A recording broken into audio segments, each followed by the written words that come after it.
Ahli pemenangan Jokowi JK harus menghilang.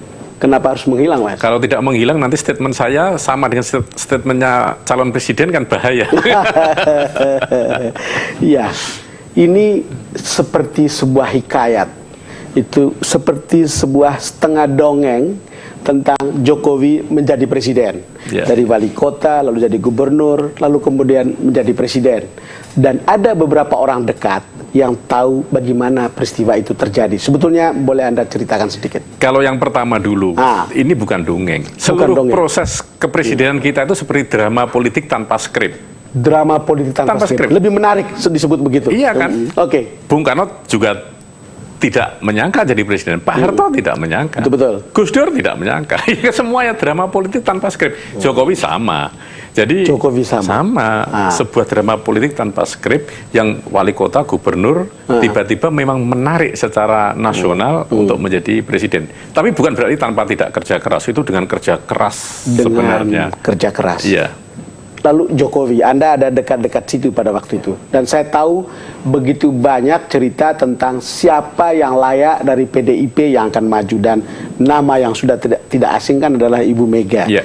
Lalu pada saat-saat tertentu, lalu kemudian Ibu Mega mendeliver itu kepada seorang Jokowi. Bagaimana? Kalau sepengetahuan saya sebenarnya dari 13 Agustus 2013. 13 Agustus 2013, betul. Itu Mbak Mega itu sudah bilang nanti Jokowi.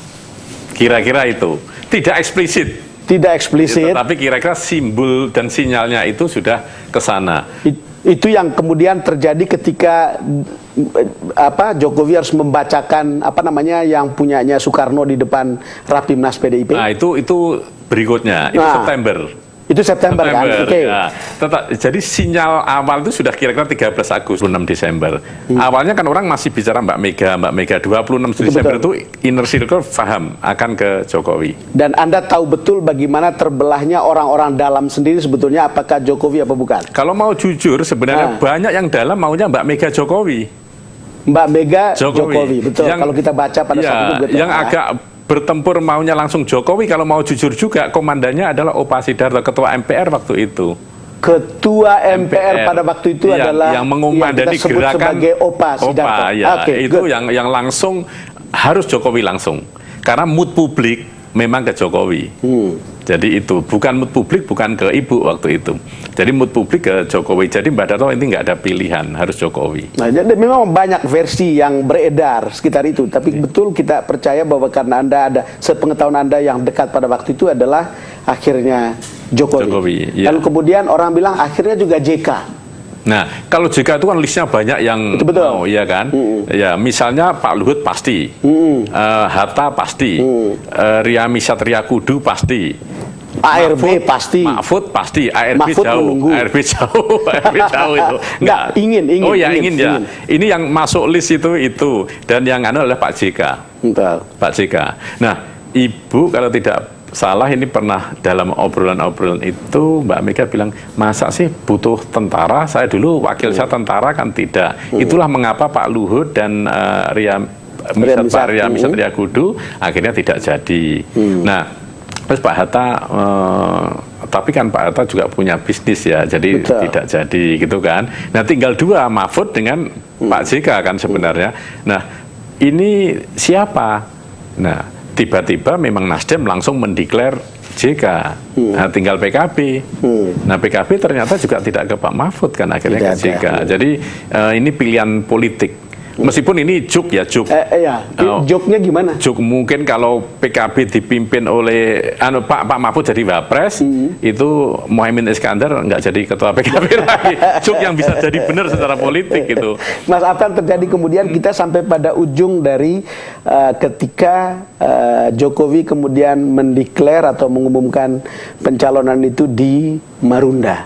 Kalau kita coba lihat dulu gambarnya sebentar. Saya ingat peristiwa ini, Mas. Saya mengetahui bahwa akan ada pengumuman dari Jokowi setelah ini kepada pers itu kira-kira 2,5 jam sebelumnya.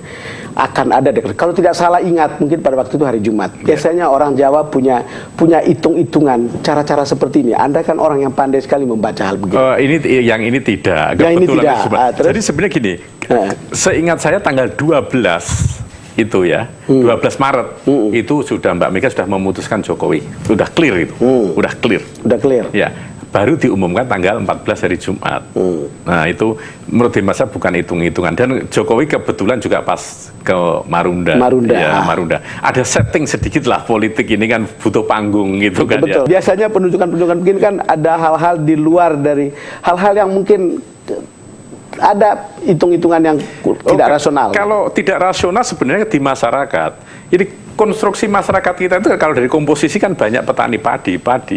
Dan itu mereka itu yang senior-senior itu, entah itu mereka tuh Islam abangan, Islam kejawen, atau yang betul-betul kejawen, atau yang tidak sama sekalipun, itu ada sebuah, saya lebih suka menyebut prediksi Jayabaya itu. Ada buku yang disebut yang diterjemahkan Sunan Ampel, Musasar. Nama bukunya itu Musasar. Itu katanya dibikin oleh Prabu Brawijaya terakhir tuh, Jongko Joyoboyo itu ya.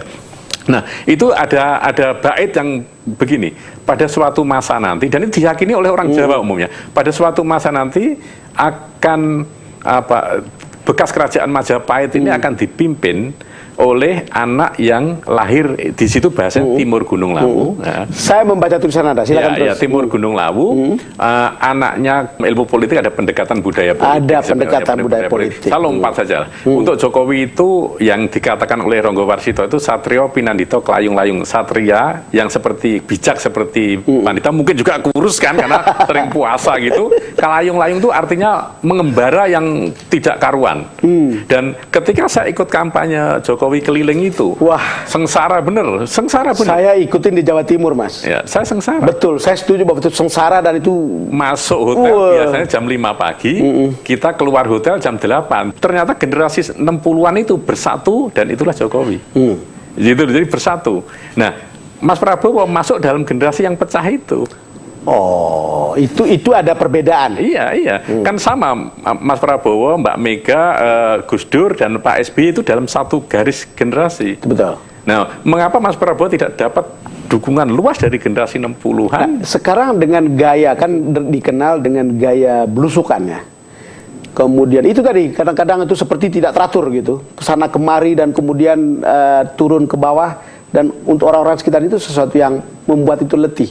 Itu apakah bagian dari cara generasi baru menikmati politiknya atau apa? Menurut hemat saya ya terjemahan lain. Kalau dulu kan selalu formal.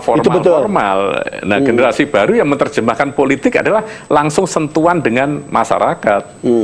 Ini sebenarnya bukan barang baru. Raja-raja dulu juga belusukan langsung. Misalnya HB9. Itu kan begitu luar biasa memori publik Jogja ketika beliau tiba-tiba di pasar ikut ngangkat nangka, ya ke truk segala macam. Nggak tahu kalau itu raja gitu loh. Sehingga bahasa iklannya kan Jokowi adalah kita. Kira-kira begitu ya. Tetapi ini saya ingin mendapatkan gambaran dari Anda sebetulnya, Mas. Ini kan generasi baru ini sebetulnya generasi modern yang mungkin agak hedonis ya menurut saya. Lalu tiba-tiba ada belusukan yang tampak merayat seperti ini. Apa sebetulnya yang terjadi secara politis? Nah, kalau saya lihatnya gini, generasi yang 60-an itu yang jadi tokoh-tokoh utama di pers, di akademisi, di bank dan macam-macamnya itu, di lembaga-lembaga kelompok-kelompok strategis itu ya memang hedonis. Kita sudah menikmati semua, makan, pakaian semua nikmati. Tiba-tiba ada satu yang muncul beda, dan kita tiba-tiba mencari identitas kita. Ya inilah gitu sebenarnya. Ya ini, makanya dia jadi ujung tombak. Kohan Jokowi tadi itu, lalu kemudian dengan perkiraan-perkiraan yang menurut cerita-cerita lama seperti itu juga menarik bagi media sebetulnya. Jadi ada kadang-kadang orang mengatakan Jokowi itu menang karena media. Sebetulnya bukan menang karena media. Jokowinya menarik untuk media, lalu kemudian dia menjadi media darling. Pandangan Kalau saya setuju itu, dia itu sudah kerja keras dulu, jadi unggul begitu, terus menjadi lampu semua menyorot ke dia, gitu. Jadi lampu itu artinya seluruh sumber daya, boleh media, boleh kekuatan sosial gitu. Nah, saya lihatnya tetap juga seperti itu. Ini memang apapun dia sebenarnya barang yang istimewa gitu kan. Jadi akhirnya ya media menjadi tertarik, dan itu normal saja kan, normal saja.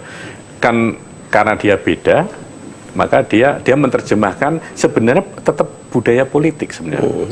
Jadi begini, misal Mas Prabowo, sistem kampanyenya itu seperti budaya politik yang Ben Anderson, bahwa kekuasaan itu adalah berwujud. Betul. Ya makanya bawa keris. Ya gitu kan. Jokowi ini generasi baru menerjemahkan kekuasaan itu tidak dalam bentuk wujud nyata, tetapi dalam bentuk gaya, simbol gitu. Tindakan.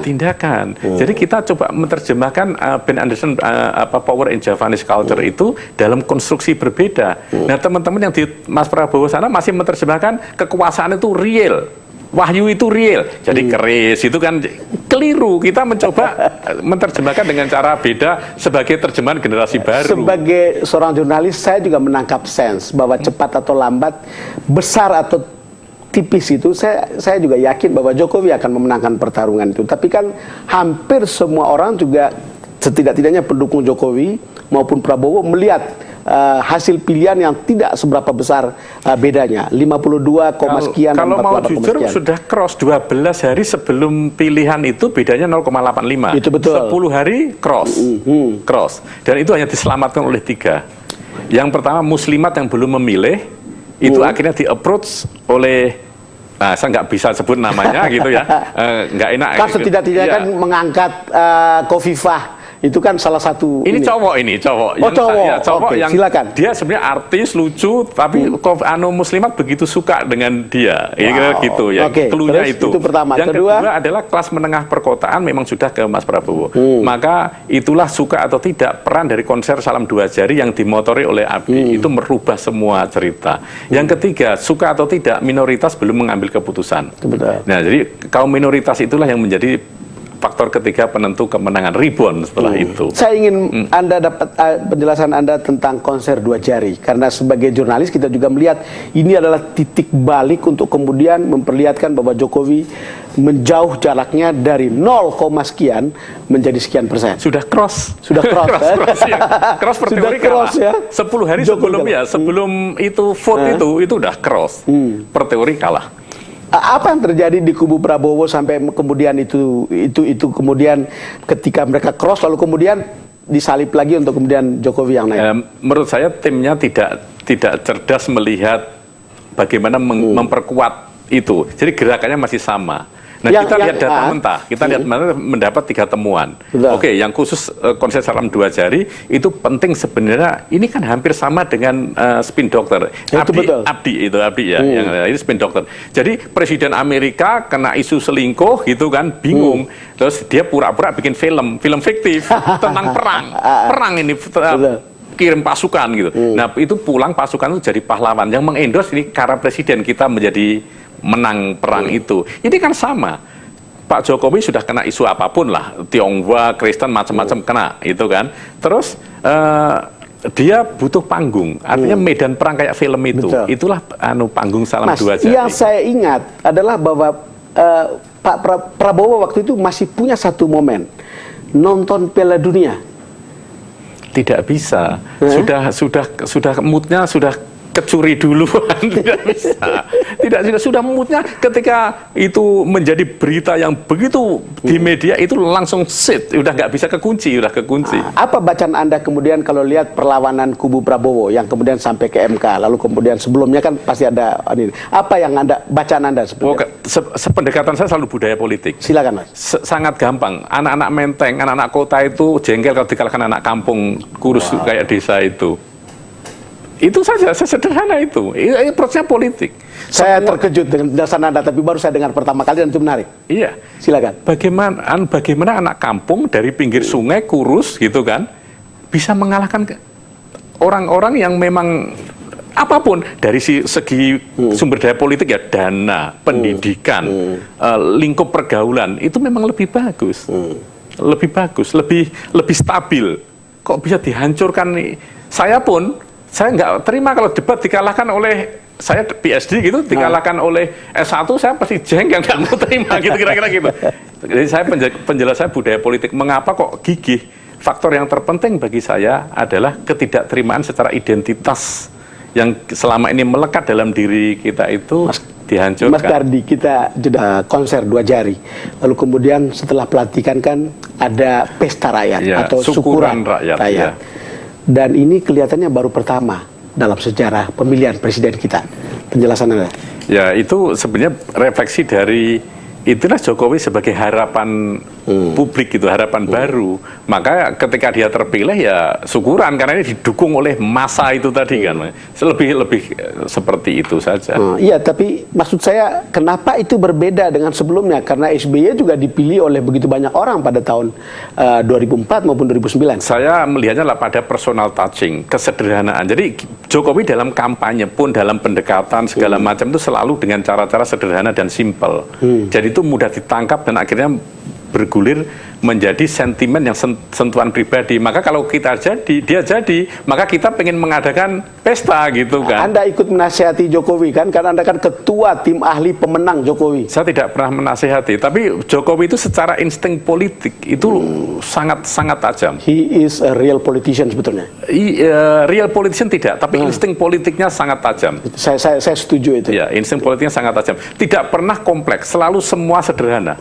Dan tipping pointnya sederhana, virusnya sederhana. Dia mendengar dengan baik, tetapi dia juga tahu sebetulnya apa yang sedang didengar. Ya, tetapi orang yang mengatakan sesuatu merasa bahwa dia didengar. Iya. Kira-kira begitu. Mas, ada satu hal, ketika setelah terjadi pemilihan itu dan dia memenangkan, itu kan terjadi keributan politik ya, ribut itu begitu riuh ya. Lalu kemudian ketika setelah dilantik juga masih riuh gitu. Tapi menarik bagi kita, situasinya sekarang ini setidak-tidaknya lebih kondusif. Kira-kira apa yang terjadi? Saya lihatnya ya pendekatan Jokowi ya, mungkin Jokowi approach gitu ya. Jokowi approach. Secara politik karena dia itu selalu melakukan pendekatan dengan simple, tidak kompleks, maka otomatis pelan-pelan akan terurai. Termasuk simple itu termasuk tidak menganggap penting. Partai ribut-ribut silahkan saya kerja saja gitu. akhirnya loh kagum sendiri kan. Bayangin kalau kita ngejak berantem, yang diajak berantem cuek jalan kerja kan lama-lama dia selesai sendiri. Nah, sehingga kalau misalnya KMP ini kenceng, Jokowi approach saya ini menerjemahkan sederhana. Misalnya begini, tiba-tiba Pak Jokowi ngubungi Mas Prabowo. Datang ketika ulang tahun, Mas. Datang nggak usah ulang tahun, hari biasa, Mas Prabowo ke Hambalang. Jokowi minta diajarin main kuda. Habis itu makan nasi goreng. Mas Prabowo sukanya nasi goreng. Sudah selesai itu konfliknya gitu. Jadi pendekatan yang sederhana, simple, personal touching, ini memang akhirnya mendinginkan politik. Maka Jokowi kan sering ngomong, nanti politik kan selesai sendiri. Itu betul. Iya kan, itu nanti karena approach-nya karena memang begitu. Tidak politicking.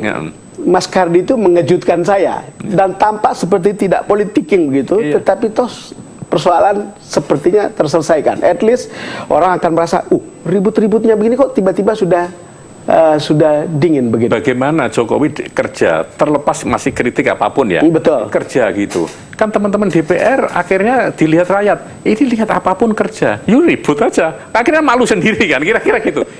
Jadi itu apa ya, seperti tanda petik menempeleng tapi tidak langsung malu sendiri gitu, atau ngasih kaca lah ya, ngasih kaca. Kita kerja aja, itu seperti ngasih kaca, rakyat lihat nggak kerja itu ribut aja tuh. Idiom Anda menarik juga untuk saya nih, Mas Kardi. Kalau mau lucu, ini seperti orang naik pesawat, duduk di sebelah kita, pramugarinya nyuruh dia pindah, marah-marah orang ini nggak mau. Saya tanya, Pak, mana boarding passnya ini? Lu Bapak ini eksekutif bukan legislatif. Lu, adik ini bagaimana? Saya ini legislatif, jangan dipindah ke eksekutif. Artinya dengan cara sederhana, pendekatan simpel, ya Jokowi bisa menyelesaikan politik panas.